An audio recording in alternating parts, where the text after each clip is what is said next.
nagtitrending at viral food ba ang hanap nyo? Tara samahan nyo akong mag-food trip dito lamang yan sa Manila. At syempre, hindi lang yan. Nagsama ba tayo ng isa?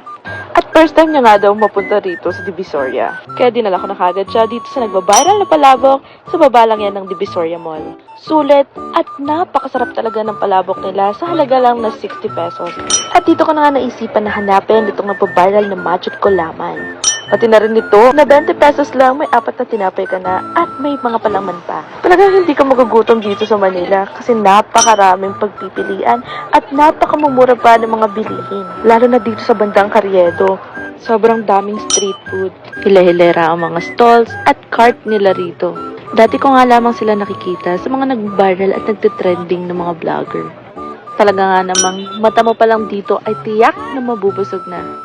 Mula sa chicken inasal at ang dinadayong yuyu donuts na sa halagang 25 pesos lang ay talaga namang napakalaki ng serving. At wag na din natin kalimutan ang viral na hotdog sandwich ni Neneng B sa tapat lamang yan ng Isitan. Masasabi mong pangmasa at sulit ang pagpunta nga namin dito. Kahit halo-halo na ang init, lagket, ulan, hindi kami nagpaawat na tikman lahat dahil nga minsan lang kami mapadpad dito sa Manila. At dito na nga nagtatapos ang aming food trip stories. Till next time!